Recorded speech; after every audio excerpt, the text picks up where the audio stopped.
In Turkey lives the most remarkable painter, Esref Armagan, an artist born without eyes.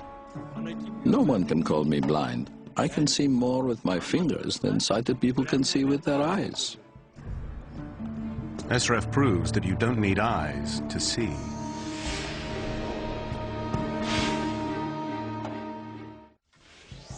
At the University of Toronto, perception and cognition psychologist Dr. John Kennedy is investigating the abilities of an astounding man, Esref, the blind painter.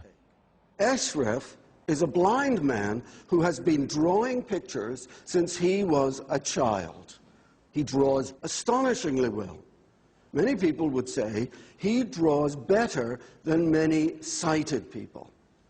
Esref lives in Turkey.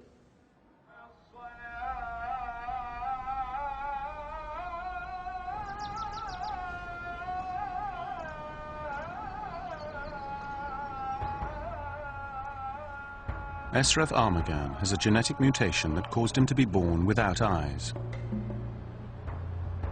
This seeming defect has given him the most remarkable power.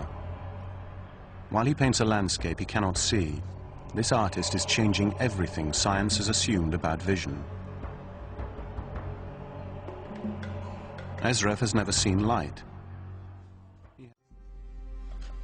Paint a picture is that I start by imagining shapes that I have already felt.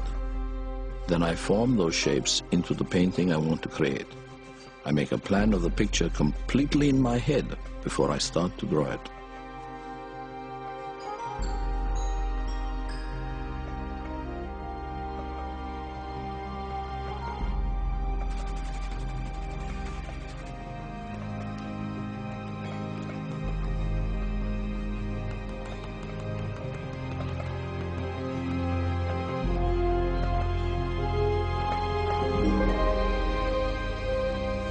What's astounding about Esref's paintings is his use of color, shadow, and composition.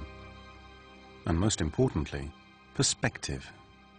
The way he draws objects receding into the distance. It is not meant to be possible to paint such recognizable and well-composed images without eyes. At Harvard Medical School's Neurology Center, scientists are mystified by Esref's abilities. They want to scan his brain in order to find out how he does it. Esref is doing something that we thought was locked in the visual brain and was only possible if you had visual input.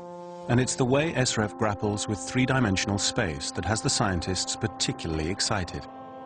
But Esref wishes that people would pay more attention to what he paints, not how he can paint. He wants to be known as a great artist in his own right. I want to be remembered as a person who was able to see the world with their fingertips. I want to be remembered for my art. But for now, he's agreed to help the scientists. And Dr. Kennedy has devised a most ambitious experiment.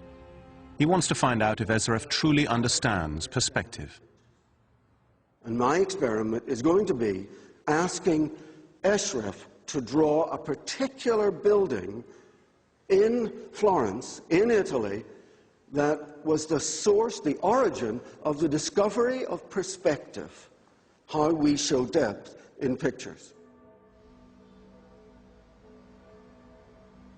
In 1413, Filippo Brunelleschi stood on the steps of the Duomo, the great cathedral he designed and built. He looked across the square at the baptistry, an octagonal Roman structure. It was this building that finally unveiled to him the equation for perspective. The complex geometry makes it extremely difficult to draw, even if you can see. Can he tackle a complicated object like the baptistry and handle all its parts and draw it and get all three dimensions of space and get them right? If he can, this man is astounding. Esref, the blind painter, has arrived in Boston. He's agreed to meet the world-renowned neurology team at Harvard. They're amazed by him and want to know how a man without eyes can paint such incredible pictures using scale and perspective.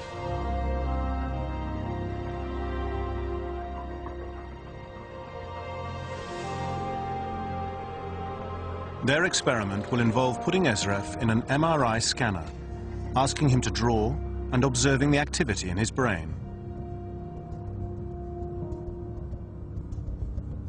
Esref must remain as still as possible so they can get a clear image of his brain. As he draws a picture, the scientists are riveted by what they see on the monitors. Regions of his brain that shouldn't have any activity due to his blindness react in an extraordinary way. The visual parts of the brain, the ones that for normal-sighted people light up like Christmas trees when we're looking at things, those became alive and excited and incredibly dynamic whenever Esref was thinking of drawing in perspective. What Esref's MRI results reveal is something groundbreaking. Esref's brain shows us that vision involves more than just the information brought in through our eyes. Vision, it turns out, also involves our ability to understand space. Bravo! What Esref is showing us is that we misunderstood vision. So we thought pictures are creatures of vision because they're dealing with distance and direction and angle. And now we realize all of those things are available to touch as well. And so we can have tactile pictures as well as visual pictures.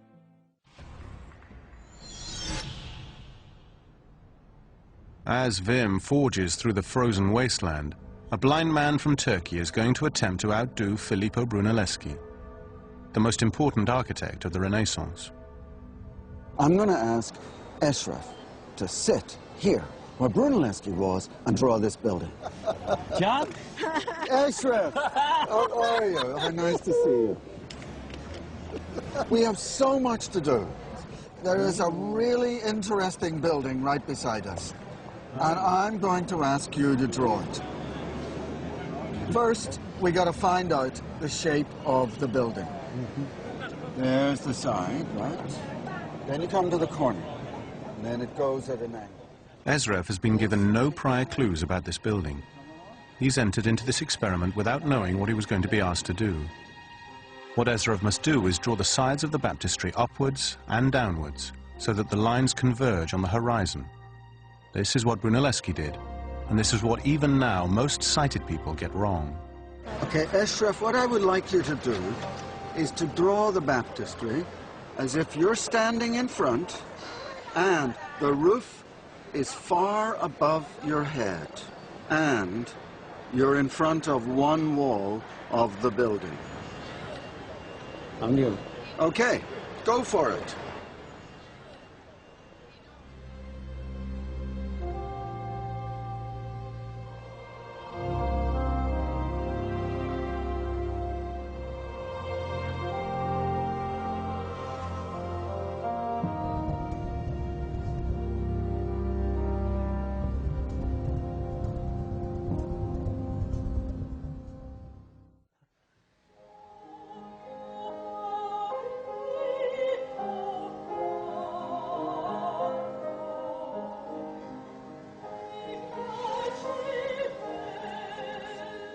For Esref, this is the moment of truth.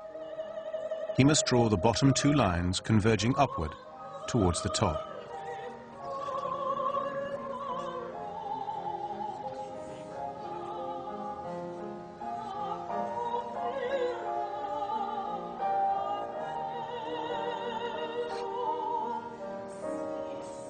Esref Armagan has just set his place in history.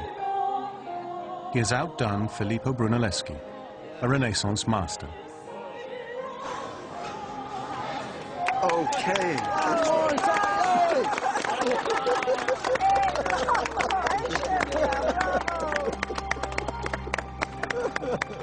Bravo, bravo, ja. Çok iyi yaptın.